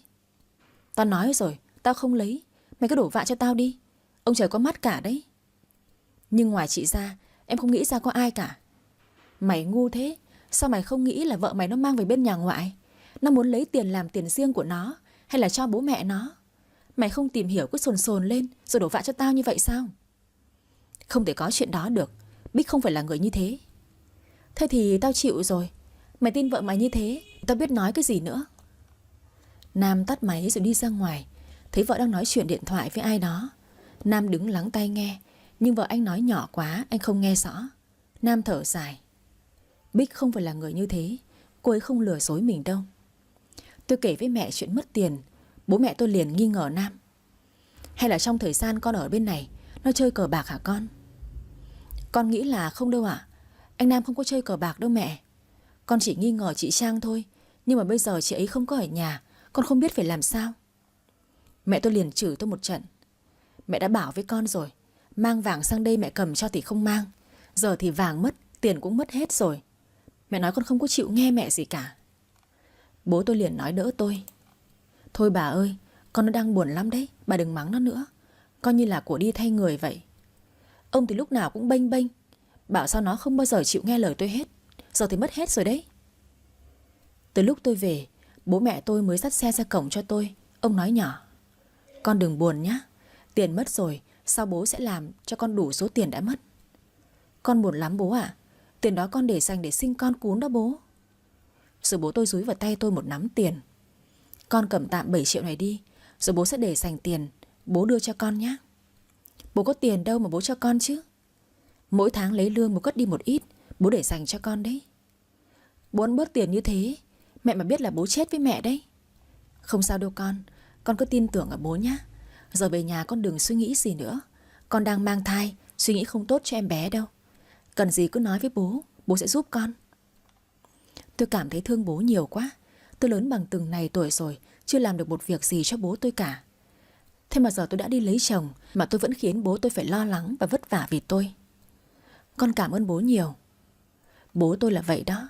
Mặc dù tôi đã lớn và đi lấy chồng rồi, nhưng bố tôi vẫn chăm sóc cho tôi như hồi tôi còn bé xíu vậy. Ông ấy chưa bao giờ mắng tôi một câu nào. Ông nhìn tôi rồi vẫy tay. Con về đi, đi từ từ thôi nhá. Dạ, bố vào nhà nghỉ đi ạ. Về tới nhà thì gọi điện cho bố nhá. Tôi về tới nhà thì thấy chồng tôi đang nói chuyện điện thoại với chị Trang. Thấy tôi về, anh tắt điện thoại và không nói nữa. Tôi mới hỏi. Chị Trang gọi về à chồng? Chị bảo gì vậy anh? Không có gì đâu, anh đi uống trà đá với bạn nhé. Vâng, anh về sớm nhé, mai còn đi làm đấy. Anh biết rồi, em ngủ sớm đi. Nam ra quán trà đá thì chị Mai xuất hiện. Hôm nay Mai rất quyến rũ. Cô ta mặc váy 2 dây mát mẻ, khác hẳn với lúc cô đi làm ở công ty. Nam đấy à? Sao ngồi một mình thế? Nam nhìn Mai cười. Mai cũng đi trà đá sao? Ở nhà chán quá nên tớ lượn vòng cho mát. Cậu có tâm trạng đúng không? Mai ngồi xuống bên cạnh Nam nhẹ nhàng nói. Thế có chuyện gì sao? Nói ra cho nhẹ lòng đi, Mai sẽ lắng nghe Nam nói. Nam thở dài rồi nói. Nhà Nam có chút chuyện. Ở nhà Nam cảm thấy không thoải mái, Nam ra đây ngồi cho nó mát. Chuyện gì thế? Nói Mai xem nào. Nam lưỡng lự một hồi, anh thấy nặng cả đầu nên anh quyết định nói ra cho Mai biết. Vợ chồng Nam vừa bị mất tiền và vàng cưới Mai ạ. Lại không tìm ra người lấy cắp. Rồi mọi người nghi ngờ lẫn nhau, mệt mỏi lắm. Thế à? Mất nhiều không? Tất cả tiền mừng và vàng cưới đó. Thế có nghi ngờ ai không? Nam có nghi ngờ 2 người. Đó là chị gái của Nam và Bích. Vụ này căng đấy. Mà sao cậu lại nghi ngờ vợ cậu vậy? Vợ chồng mà không tin tưởng nhau sao? Nam thở dài rồi nói. Đấy là Nam nghĩ thôi, chứ có bằng chứng đâu. Vì chị gái của Nam nói có thể Bích mang về bên nhà ngoại đấy.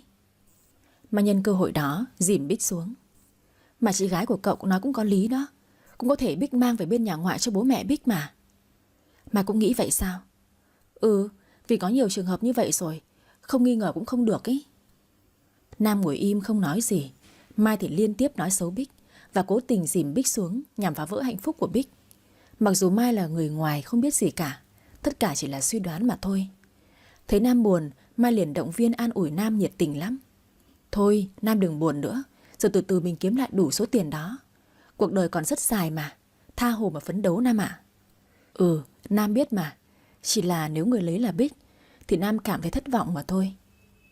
Mai liền ôm lấy Nam và nói. Mai hiểu mà, nhưng do tính Bích như thế rồi, khó thay đổi lắm Nam ạ. Lần sau Nam nhớ để ý tới tiền bạc của mình nhé. Nam thở dài và không nói gì nữa. Mai liền ôm Nam, cố ý áp mặt Nam vào ngực của cô. Bầu ngực căng tròn và mùi nước hoa thơm quyến rũ.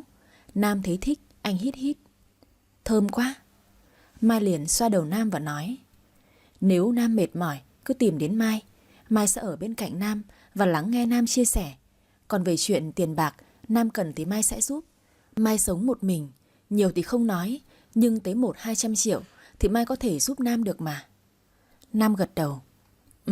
Cảm ơn Mai nhé.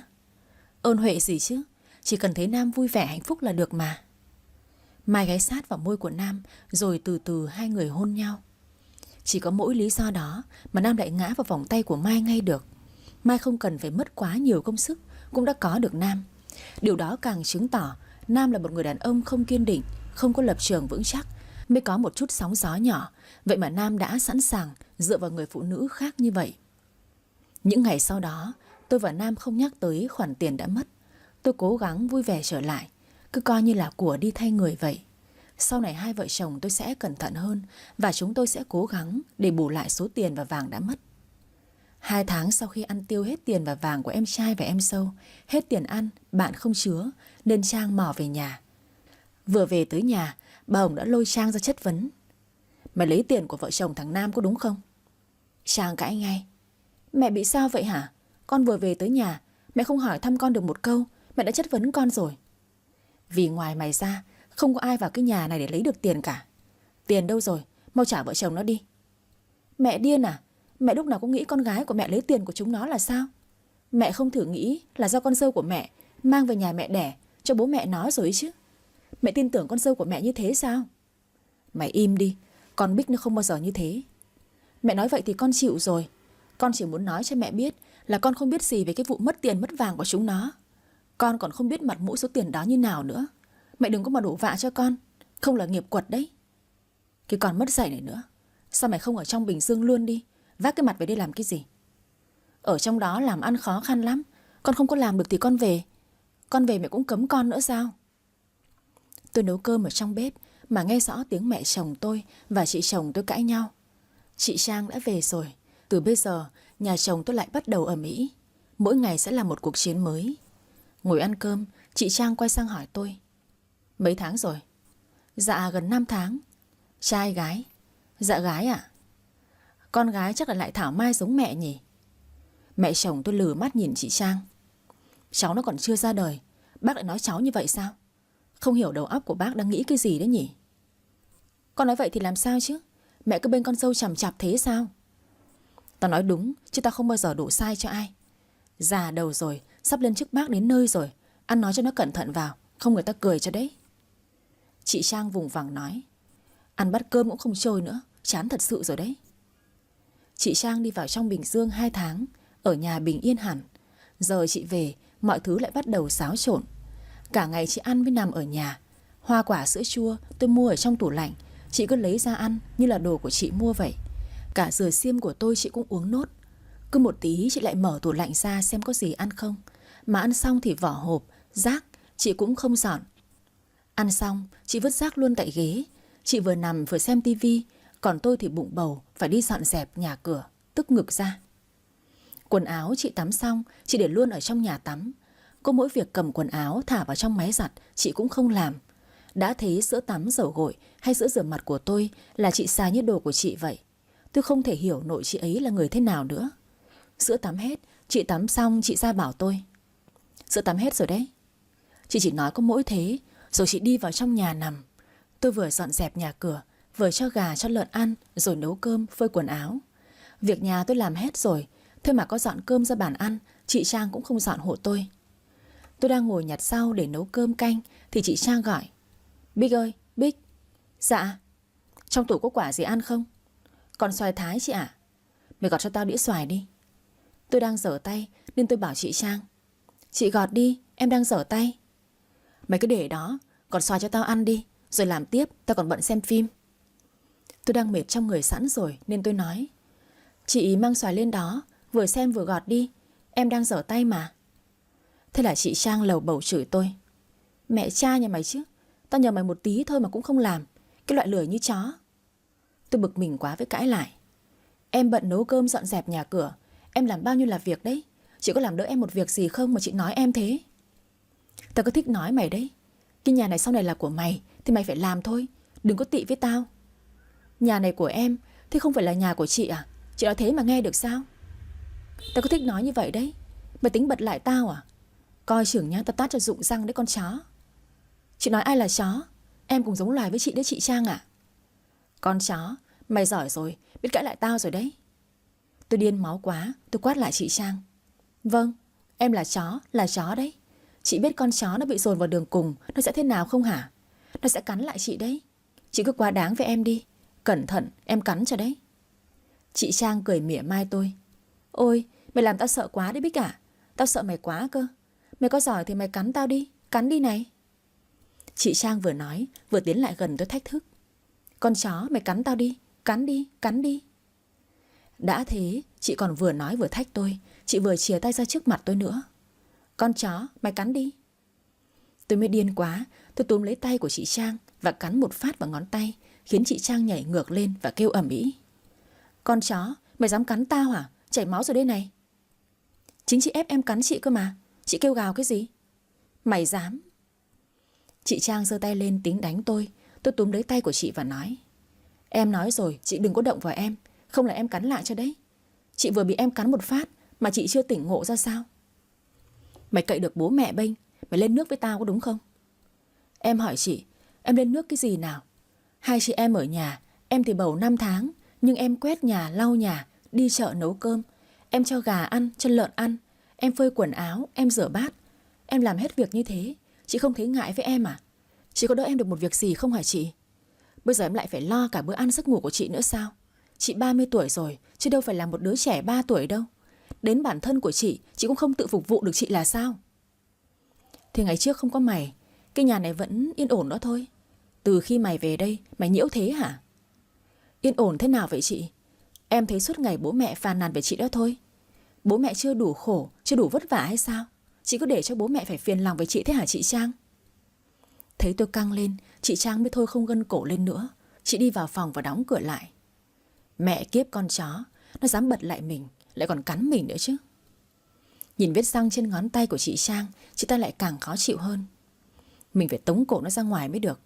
Không cái kiểu này, nó leo lên đầu mình nó ngồi. Dạo này chồng tôi thường xuyên về muộn. Anh nói công ty bận việc nên anh ở lại làm cùng với mọi người. Ngày nào cũng hơn 10 giờ đêm anh mới về tới nhà. Tôi thấy lạ vì anh là quản lý sản xuất, có mấy khi quản lý ở lại tăng ca với công nhân đâu. Việc đó là việc của tổ trưởng và công nhân sản xuất cơ mà.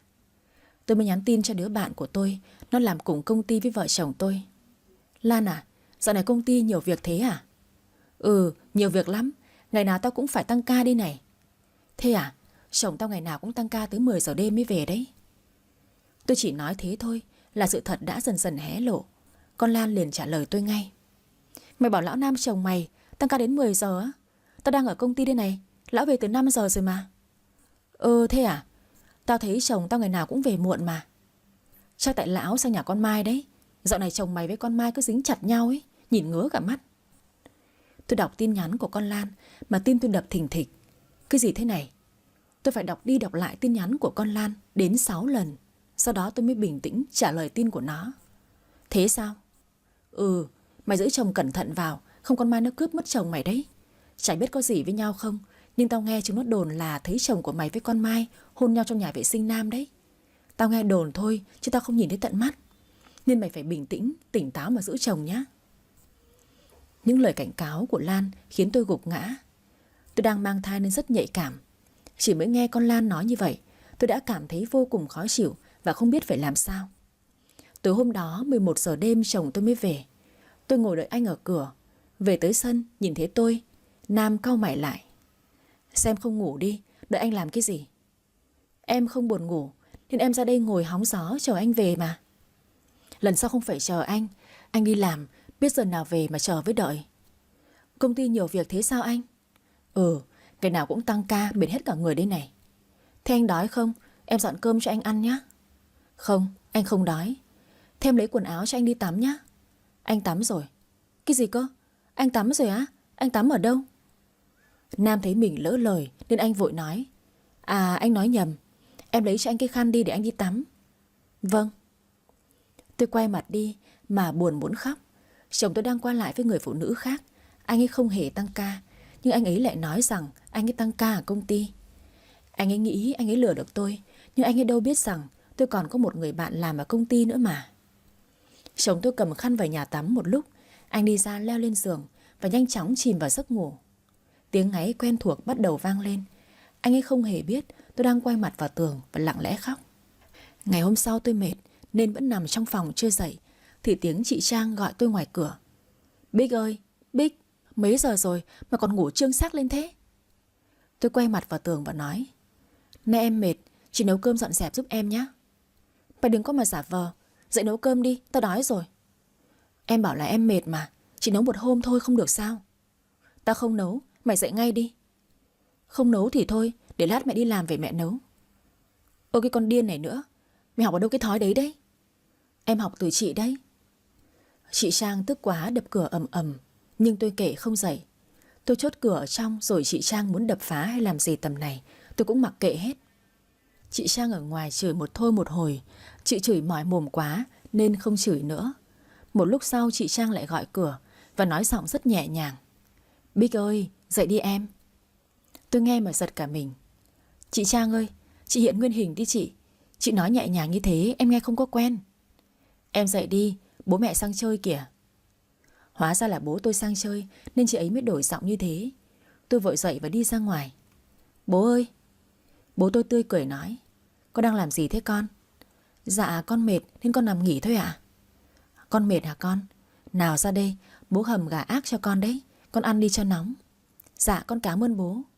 Rồi bố tôi lại dúi tiền vào tay của tôi. Bố cho con tiền này, con muốn ăn cái gì thì mua mà ăn nhé. Thôi bố ơi, tiền bố cho con lần trước vẫn còn mà. Bố cất tiền đi bố. Con cứ cầm lấy đi con. Bố cho con. Bố muốn bù lại được phần nào số tiền mà con bị mất lần trước. Con cứ cầm lấy đi. Cầm đi con. Con cảm ơn bố. Thế con mệt thế nào? Hay bố đưa con đi khám nhé? Con chỉ đau đầu một chút thôi mà bố. Giờ gặp bố con khỏe rồi nè. Hay là bố xin phép ông bà thông gia cho con sang nhà chơi nửa tháng nhé? Dạ thôi, tại bây giờ con đang có chút vấn đề cần giải quyết bố ạ. Khi nào giải quyết xong con sẽ về nhà mình chơi. Thế có việc gì vậy con? Một chút vấn đề nhỏ thôi bố. Bố cứ yên tâm bố nhé, con ổn mà. Thế mai bố hầm chim bồ câu cho con ăn nhé. Chim bồ câu nhà mình đợt này đẻ nhiều, tha hồ mà ăn con ạ. Dạ thôi bố, hôm nào con muốn ăn thì con bảo. Giờ con không muốn ăn gì đâu. Con phải cố gắng ăn nhiều vào thì em bé mới khỏe được chứ. Con không ăn chim hầm, thế con ăn tôm nhé. Bố vẫn luôn yêu thương tôi như thế. Đúng là đi khắp thế gian không ai tốt bằng cha mẹ. Nhưng giờ tôi không có tâm trạng để ăn uống. Tôi còn đang rất lo lắng về chồng tôi. Nếu anh ấy và Mai đang qua lại với nhau thật thì mẹ con tôi phải làm sao đây? Sao tôi lại thấy lo lắng và bất an thế này? Tôi cầm tiền bố cho để vào ngăn tủ. Vì tôi đang mải suy nghĩ về nhà chồng và chị Mai nên tôi không quan tâm mấy tới số tiền mà bố tôi cho đó. Tới chiều tối tôi mới nhớ ra số tiền bố cho tôi. Tôi mới mở ngăn tủ để lấy tiền cất đi thì không thấy tiền đâu cả. Lạ thật, tiền vào lúc trưa tôi để vào ngăn tủ mà tới chiều đã bốc hơi luôn rồi. Mà ngày hôm nay chỉ có tôi và chị Trang ở nhà. Tôi lật tung cả phòng tôi lên nhưng không thấy. Tôi mới sang phòng chị Trang. Chị có lấy tiền ở trong ngăn tủ của em không chị? Mày nói cái gì cơ? Tiền gì? Lúc trưa bố em có sang, bố em cho tiền em để ở trong ngăn tủ mà giờ lại không thấy đâu cả. Mà nhà chỉ có hai chị em mình. Mày nghi ngờ tao đấy à? Ngoài chị ra thì có ai chứ?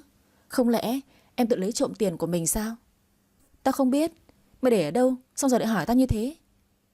Tôi biết chị Trang sẽ không bao giờ thừa nhận việc mình lấy trộm tiền đâu, nên tôi không nói gì nữa mà tôi bắt đầu tìm kiếm. Mày tìm cái gì thế? Biến ra khỏi phòng của tao. Em tìm tiền, em mà tìm được thì chị đừng có trách em. Tôi mở tủ quần áo ra nhưng tôi không thấy. Tôi mới lật đệm lên thì thấy xấp tiền mà bố tôi cho tôi lúc trưa. Đúng là chị Trang lấy trộm thật. Tôi cầm tiền lên và quát chị Trang. Chị nói chị không biết. Thế cái gì đây? Tao có biết đâu. Thôi tao đi chơi đây. Đứng lại, ai cho chị đi? Chị Trang rõ là sai lè lè ra nhưng mặt chị vẫn bình thản như không có chuyện gì.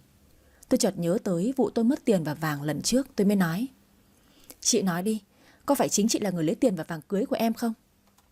Chị Trang quát tôi. Mày đừng có mà vu khống tao đập chết đấy. Tao biết mày để tiền vàng ở đâu đâu. Cái loại vu khống, cẩn thận tao tống cổ mày ra đường đấy. Em không có bằng chứng nên em không làm gì được chị.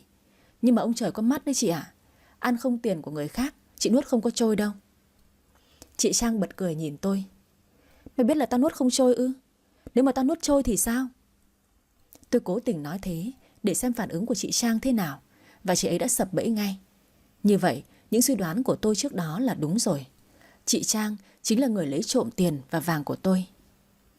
Chị nói vậy, nghĩa là chị tự thừa nhận chị lấy tiền của em có đúng không? Tại sao? Tại sao lại như vậy chứ? Tiền đó em để dành cho con của em đấy. Sao chị có thể lấy tiền của cháu chị như vậy? Mày im đi, tao lấy của mày khi nào? Bằng chứng đâu? Mày mà không có bằng chứng thì mày ngậm cái mồm vào. Nói lung tung tao đánh cho đấy. Tôi điên quá gào lên. Chị đánh đi, đánh hộ em cái. Chị Trang giơ tay lên định đánh tôi, nhưng tôi né được. Tôi liền túm tóc chị Trang, tát vào mặt chị liên tiếp. Vừa tát tôi vừa quát ầm lên. Chị là đồ tồi. Tiền để mua sữa cho cháu của chị cũng lấy. Chị hết thuốc chữa rồi. Ngày hôm nay em sẽ thay bố mẹ dạy dỗ chị. Chị Trang vùng vẫy Nhưng tôi đã túm tóc và ấn đầu chị xuống, nên chị không làm được gì tôi cả. Chị kêu ầm lên. Chị Trang bị tôi đánh cho một trận sợ phát khiếp. Sau đó chị chạy ra ngoài cổng và gào ầm lên. Thế là mấy bà hàng xóm mới chạy ra hỏi. Trang, có chuyện gì thế cháu? Bác ơi, con biết nó đánh cháu. Nó muốn giết cháu bác ơi. Bác cứu cháu với. Được rồi, có bác ở đây rồi, cháu đừng có sợ. Và từ khi đó, dân làng hàng xóm bàn tán về tôi. Trong mắt mọi người, tôi là một người không ra gì. Em dâu hỗn láo đánh cả chị chồng. Tối hôm đó chồng tôi về sớm vì chị Trang gọi điện khóc lóc kể với em trai. Vừa nhìn thấy tôi, Nam đã nổi cáu. Xem đánh chị Trang hả? Vì chị ấy quá đáng, chị ấy lấy trộm tiền và vàng của vợ chồng mình đó anh. Anh vừa hỏi chị ấy rồi, chị nói là em vu khống cho chị ấy. Em bắt chị ấy phải nhận là lấy trộm tiền của em có đúng không? Xem quá đáng thế hả? Thế là anh tin chị ấy, chứ anh không tin em à? Em ở nhà chơi nên rảnh quá, không có việc gì làm sao? Dạo này anh thấy em kiếm chuyện với chị Trang hơi nhiều rồi đấy. Giờ mọi người đang bàn tán về gia đình mình kia kìa. Em vừa lòng chưa? Tôi cảm thấy vô cùng thất vọng về Nam. Anh ấy là chồng của tôi, nhưng anh ấy lại không tin tôi. Anh ấy thừa biết tính chị gái anh ấy thế nào. Thế mà anh ấy lại thà tin chị gái hơn tin tôi. Tôi và Nam cãi nhau một trận. Nam tức giận bỏ đi cả đêm không về. Tôi có linh cảm cuộc hôn nhân của tôi và Nam có nguy cơ tan vỡ rồi mọi người ạ. Tôi nằm trằn trọc tới 3 giờ sáng mà chồng tôi vẫn chưa về. Chắc chắn anh ấy đang ở chỗ chị Mai rồi. Tôi ngồi dậy nhìn thẳng ra cổng. Mấy hôm nay có quá nhiều chuyện đang xảy ra. Tôi quá mệt mỏi. Chị Trang thì luôn tìm cách chọc phá tôi. Nam thì ngoại tình, xong về nhà anh ấy bênh chị gái và mắng chửi tôi. Tôi cảm thấy vô cùng bế tắc và thường suy nghĩ tới những điều không tốt. Tôi lấy điện thoại ra gọi cho Nam, nhưng thuê bao không liên lạc được. Không thể bình tĩnh được nữa. Tôi mở cửa, dắt xe máy ra để đi tìm chồng về. 3 giờ sáng, tôi lái xe máy đi tìm chồng với cái bụng bầu gần 6 tháng. Cay đắng thật đấy. Tôi lái thẳng xe tới nhà trọ của chị Mai. Chị ấy thuê nhà và ở một mình ở đây cho tiện hú hí với nhân tình mà. Tôi ngó vào trong sân, còn thấy cái xe của chồng tôi lù lù ở đó. Khốn nạn thật đấy. Tôi đập cửa và gọi. Anh Nam ơi, anh Nam ơi. Nam và Mai nằm ôm nhau trong nhà. Nghe tiếng đập cửa, Mai đẩy Nam.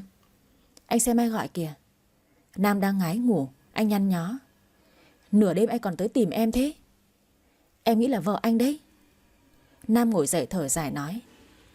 Có lẽ từ lúc ly hôn với Bích rồi. Anh quyết định như vậy là đúng đắn đấy.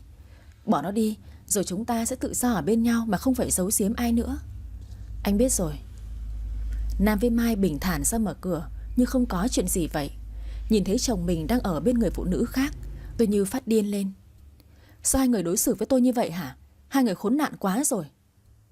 Mai nhìn tôi nhếch mép cười. Tình yêu không có lỗi. Lỗi tại cô ngu thôi Bích ạ. Không phải anh Nam. Nam gật đầu nói. Giờ biết chuyện rồi đấy. Chúng ta ly hôn đi. Anh thích Mai, anh muốn ở bên cô ấy. Tôi gào lên. Thế còn tôi, còn đứa con trong bụng tôi thì sao? Anh không thấy xấu hổ với con của anh sao? Em đi về đi, rồi mai kia chúng ta làm thủ tục ly hôn. Tôi ức chế không thể chịu được nữa. Tôi lao vào túm tóc đánh Mai. Ngay lập tức Nam bênh nhân tình và anh ta thẳng tay đánh vợ của mình, dù vợ anh đang mang thai đứa con của anh ta. Tôi bị chính tay người chồng của mình đấm liên tiếp vào mặt. Tôi choáng váng lăn đùng ra đất. Đầu óc của tôi quay cuồng. Tôi nghe văng vẳng tiếng chị Mai bên tai. Thôi, đánh vừa thôi, không nó chết bây giờ đấy. Anh đánh dã man thế. Ở nhà, ông Khang đang hầm chim bồ câu trong bếp thì ông hàng xóm sang chơi cờ. Ông Khang ơi, ông làm gì thế? Tôi hầm chim cho cái Bích ông ạ. Xong chưa, tôi với ông làm ván cờ đi. Ông cứ ngồi uống nước đi, chờ tôi 10 phút nữa nhé. Bà Huyền đi chợ về hốt hoảng nói. Ông Khang ơi, con Bích, Con Bích làm sao? Nó đẻ rồi sao? Không, nó bị chồng đánh, đang nằm ở trong bệnh viện ý. Mặt ông Khang sầm lại. Ông chạy thẳng ra sân lấy xe máy để đi. Bà Huyền chạy theo nói. Ông chờ tôi với, tôi lấy tiền cái đã. Tôi đang nằm ở trong phòng bệnh với khuôn mặt bầm dập. Bụng tôi cứ âm ỉ đau. Bác sĩ nói tôi đang có dấu hiệu sinh non, nên tôi phải nằm viện để bác sĩ theo dõi và điều trị. Tôi nằm đó mà hai hàng nước mắt cứ chảy ra. Người chồng tôi yêu thương tin tưởng là đối xử với tôi nhẫn tâm như vậy. Tôi tin lầm người rồi. Tôi lấy nhầm chồng thật rồi. Bố mẹ tôi đẩy cửa đi vào. Thấy tôi bị đánh như vậy, mẹ tôi bật khóc. Còn bố tôi thì ngồi gần tôi, Ông nắm tay tôi và nói: Không sao đâu con gái, có bố ở đây rồi. Ở đó mệt mỏi, bố đón con về nhà ở với bố mẹ nhé. Một tuần tôi nằm bệnh viện. Người chồng tệ bạc của tôi không một lần tới thăm tôi. Dù anh ta không còn yêu thương tôi nữa, nhưng anh ta cũng không muốn hỏi xem con anh ta thế nào rồi ư. Anh ta không đến thăm tôi và cũng không gọi điện cho tôi một lần nào. Ở nhà, Nam nhanh chóng làm đơn ly hôn. Anh nghe lời Mai xúi giục, anh chạy tiền để nhờ người ta giải quyết thật nhanh, để anh ta còn đón nhân tình của anh ta về. Mặc cho bố mẹ anh ta có khuyên can thế nào, anh ta vẫn không thay đổi quyết định của mình. Tôi về nhà bố mẹ đẻ, anh ta còn thu dọn quần áo của tôi và tính vứt đi. Nhưng mẹ chồng tôi không cho vứt. Bà ngồi gập gọn vào túi và bà mang sang nhà tôi. Bà cứ khóc thương tôi. Nhưng bây giờ Nam đã quyết định ly hôn rồi, bà cũng đành bất lực, không thể làm gì được. Hết giờ làm, Nam và Mai rủ nhau đi ăn lẩu. Vừa ra khỏi cổng bảo vệ thì ông Khang đứng ở đó chờ Nam từ bao giờ.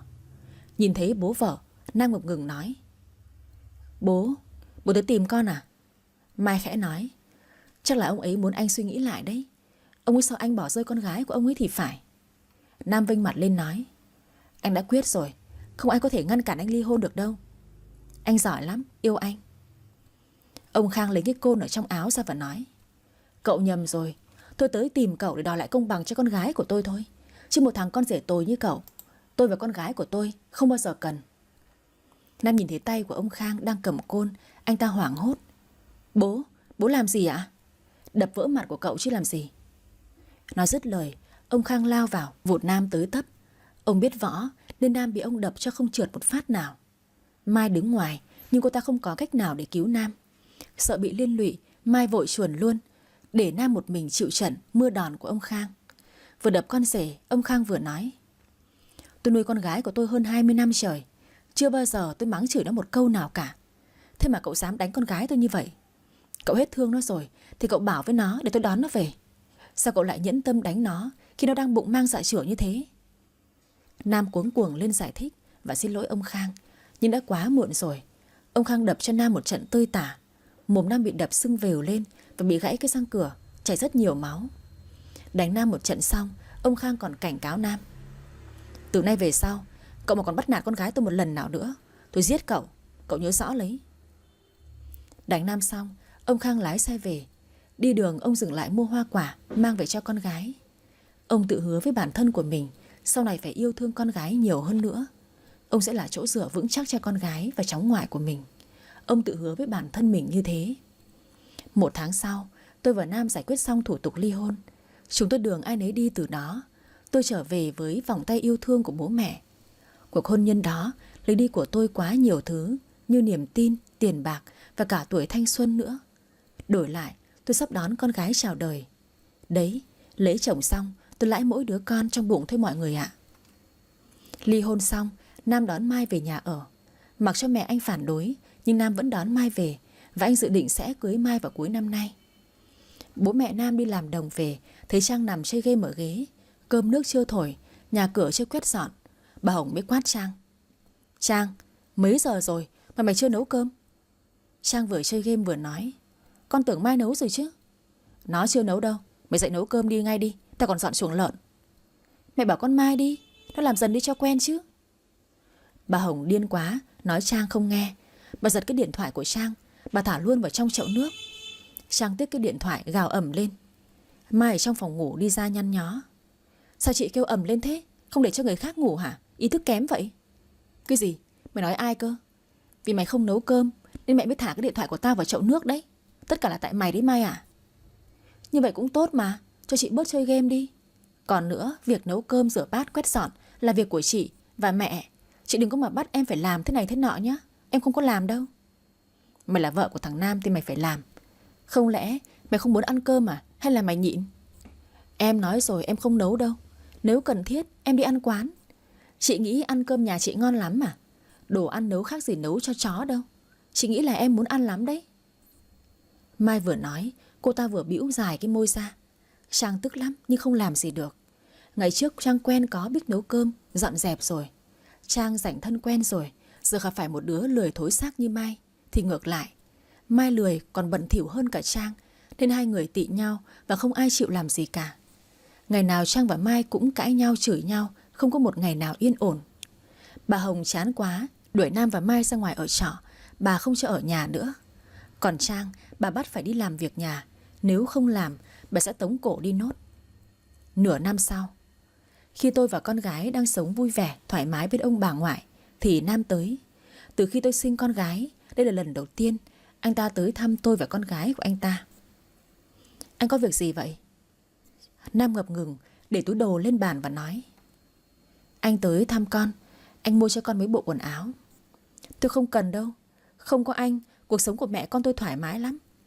Anh đừng có tới tìm mẹ con tôi nữa, tôi cảm thấy phiền đấy. Dạo này Nam thường xuyên tới thăm mẹ con tôi. Hóa ra là anh ta và Mai đã chia tay. Vì khi về sống với nhau, Mai quá lười và láo. Mai còn khinh thường cả nhà Nam. Chưa kể Mai và Trang thường xuyên chửi nhau, thậm chí là đánh nhau suốt ngày. Vì không chịu được tính của Mai nên Nam quyết định chia tay. Bây giờ, sau khi một mình lẻ loi thì anh mới nhớ tới tôi và con gái. Anh nhớ lại những tháng ngày vui vẻ, hạnh phúc bên tôi. Và giờ anh muốn hàn gắn với tôi. Nam bế con gái lên, hôn lên má của nó. Con gái đáng yêu quá em nhỉ? Con gái tôi mà lại. Bích à, anh muốn được quay về để bù đắp cho mẹ con em. Em đồng ý cho anh một cơ hội nhé. Tôi cười trả lời thẳng thắn luôn. Không bao giờ đâu anh ơi. Anh nhổ nước bọt đi, rồi anh có liếm lại được không? Anh xin lỗi, anh biết là anh sai rồi mà. Anh xin em đấy, cho anh một cơ hội được không? Tôi nói rồi, chuyện hàn gắn sẽ không bao giờ xảy ra nữa. Sau này anh có tới thăm con gái, anh phải gọi điện trước cho tôi. Tôi đồng ý thì anh mới được thăm, anh rõ chưa? Bích à, anh xin em đấy. Em vì con mà suy nghĩ lại đi mà. Vì con ư? Tôi vì con thì anh có vì con không? Nếu anh vì con thì sao lúc tôi mang thai anh lại đánh tôi một trận dã man như thế hả? Nếu hôm đó hai mẹ con tôi bị anh đánh chết rồi thì bây giờ anh còn gặp được con anh nữa sao? Anh xin lỗi, anh sai rồi, em tha thứ cho anh đi mà. Mặc cho Nam năn nỉ xin lỗi, nhưng tôi không đồng ý quay lại. Bởi tôi biết một người lập trường không vững vàng như anh ta sẽ không thể che chở cho hai mẹ con của tôi cả đời. Và đau khổ lại tìm về với tôi một ngày không xa, nên tôi quyết định tự nuôi con một mình. Nam không thể cứu vãn được mọi chuyện nữa. Anh lặng lẽ ra về trong sự tiếc nuối. Tất cả mọi chuyện ra nông nỗi này là do anh ấy tự chuốc lấy. Giờ Nam có hối hận cũng đã quá muộn màng. Tôi biết nuôi con một mình sẽ vất vả, nhưng tôi không sợ vì tôi đã có bố mẹ giúp đỡ rồi. Không biết tương lai cuộc sống sau này sẽ ra sao và tôi sẽ thay đổi thế nào. Nhưng hiện tại tôi cảm thấy cuộc sống của tôi và con gái rất thoải mái. Đối với tôi như vậy là đủ rồi. Các bạn khán thính giả thân mến, các bạn vừa nghe xong bộ truyện rất hay và hấp dẫn. Thu Huệ hy vọng rằng các bạn sẽ luôn ủng hộ kênh bằng cách nhấn đăng ký kênh, like, chia sẻ video và để lại bình luận ở bên dưới nhé. Cảm ơn các bạn.